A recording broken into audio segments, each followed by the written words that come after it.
Baik, Assalamualaikum, salam sejahtera, salam GBN, salam Malaysia, salam kuasa ketiga. Jadi jika audio saya jelas, boleh tolong maklumkan kepada saya, ia membantu siaran, ya. Jadi hari ini kita telah dikejutkan dengan satu berita, ya, di mana Mahkamah Tinggi telah membebas dan melepaskan Tan Sri Muhyiddin Yassin daripada 4 pertuduhan salah guna kuasa berkait dengan Jana Wibawa, kes Jana Wibawa, ya. Dan mahkamah ini awak perlu faham, ya, penonton perlu faham, ini lepas dan bebas ni bukan peguam negara yang lepas dan bebas dan atau gugurkan kes ke apa. Ini tak melibatkan peguam negara. Ini kes sudah dibawa ke mahkamah oleh pihak pendakwaan. Dan lazimnya bila pendakwaan bawa satu kes ke mahkamah, maka mahkamah akan putuskan sama ada nak beri peluang kepada pendakwaan untuk menghujahkan, ya, mengapa ada kes, ya. Jadi pendakwaan perlu menghujahkan di mahkamah, perlu panggil saksi dan sebagainya untuk membuktikan bahawa dia memang ada kes, memang ada bukti. Dan sekiranya mahkamah berpuas hati bahawa ada kes prima facie, baru mahkamah akan minta Muhyiddin membela diri. Itu seperti mana yang berlaku dalam kes Zaid Amidi dalam 47 pertuduhan jenayah. Jadi pendakwaan bawa kes Zahid ke mahkamah. Jadi mahkamah benarkan, dia beri ruang kepada pendakwaan untuk cuba buktikan ada kes, ada bukti, ya. Dan setelah pendakwaan panggil saksi dan sebagainya dan berhujah, ya, dan akhirnya mahkamah buat keputusan memang ada bukti prima facie dan Zahid diarahkan membela diri. Jadi dalam kes Muhyiddin ni berbeza.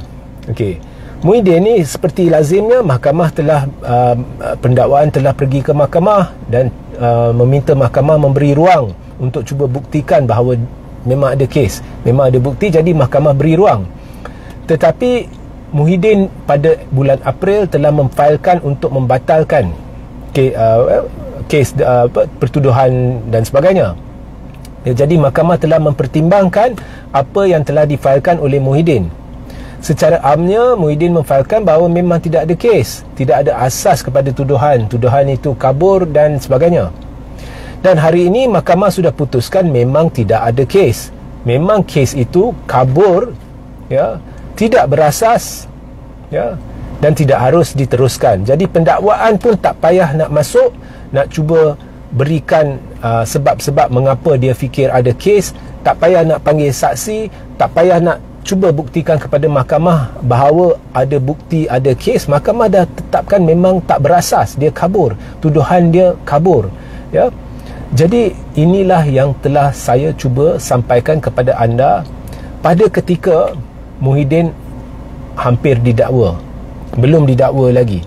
Dan selepas didakwa pun saya memberi pendapat peribadi bahawa apabila saya menilai, saya nampak macam tak ada kes, okey, ianya tuduhan tidak berasas, ianya kabur. Jadi sesiapa boleh cuba dakwa orang lain atas mungkin syak, ya, dia syak sesuatu atau dia rasakan sesuatu jenayah telah berlaku, sesiapa boleh cuba dakwa. Dan kemudian ianya tertakluk kepada peguam negara atau pihak pendakwa raya sama ada nak panjangkan ke mahkamah.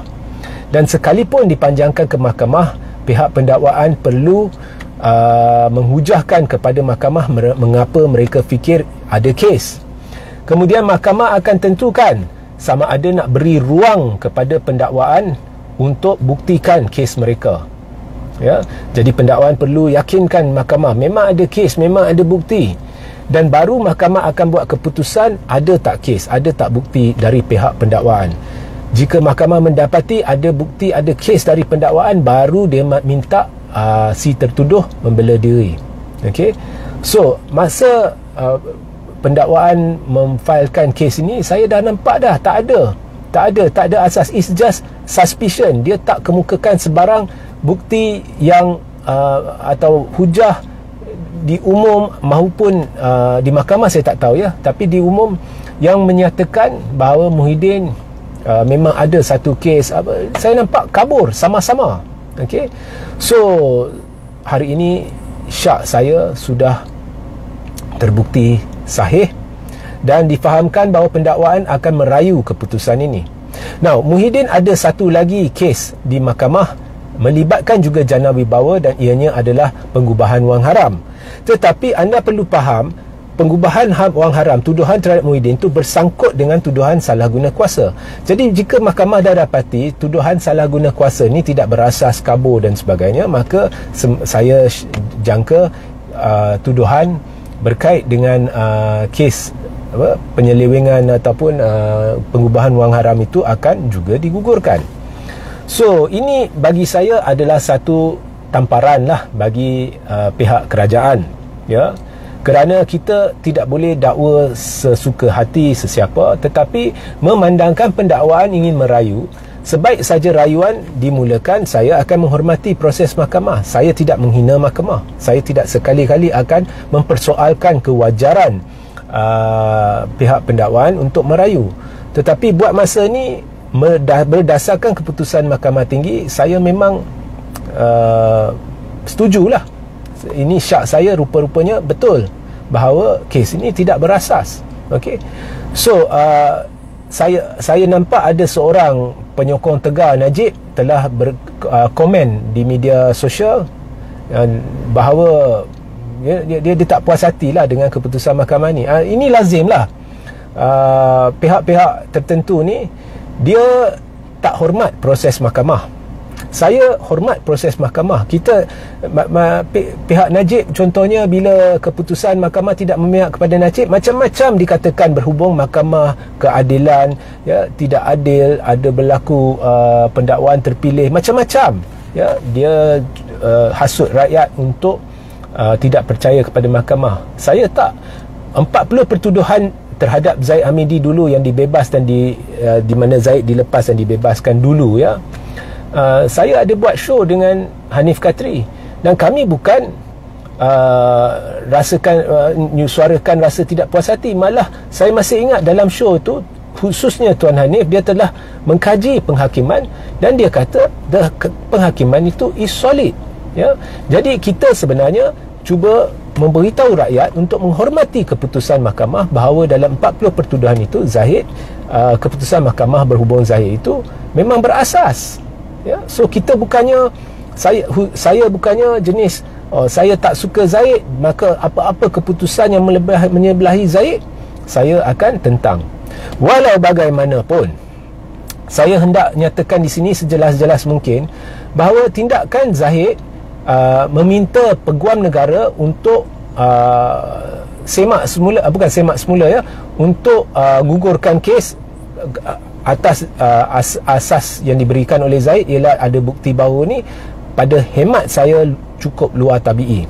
Kerana kes Zaid berbeza. Kalau belum lagi mahkamah putuskan ada bukti prima facie, kalau pendakwaan belum lagi habis berhujah, belum lagi habis membuktikan kes mereka, mahkamah belum buat keputusan sama ada nak minta Zahid bela diri, pada masa tu jika ada bukti baru, Zahid minta peguam negara nilai semula, itu biasa, itu boleh. Tetapi dalam kes Zahid, mahkamah sudah mendengar kes pendakwaan, pihak pendakwa raya sudah melihat bukti dan sebagainya, hujah pendakwa, pihak pendakwaan, saksi-saksi dan sebagainya, dan mahkamah sudah putuskan ada kes prima facie.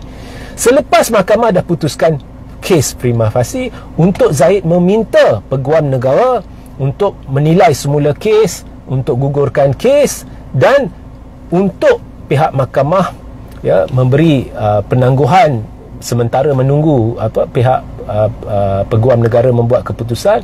Bagi saya itu tidak normal. Itu tidak normal. Dan seandainya peguam negara membuat keputusan untuk menggugurkan kes selepas mahkamah sudah putuskan bahawa ada kes prima facie, itu tidak normal, ya. Ini dalam babak Zaid. Sepatutnya selepas mahkamah dah putuskan ada kes prima facie, jika Zaid ada bukti baru, ianya perlu dibawa ke mahkamah untuk menjadi sebahagian dari perbicaraan. Okey. So itu sahaja hujah saya. ya. Dan saya tak terkejut dengan kes Jana Wibawa ini, sebab kalau dengar Anwar, dari sebaik saja jadi Perdana Menteri, banyak fitnah ditabur. Mula-mula 600 bilion, kemudian 500 lebih bilion, kemudian angka tu turun kepada 40 lebih ke berapa bilion, kemudian turun kepada 300 juta, kemudian turun kepada 3 juta. Angka-angka yang diberi oleh Anwar yang kononnya menjadi asas kepada kes pun hari-hari berubah. Jadi macam mana kes boleh ada asas? Fikir-fikirkanlah ya. Sehingga kita berjumpa di lain masa. Assalamualaikum, salam sejahtera, salam GBN, salam Malaysia, salam kuasa ketiga.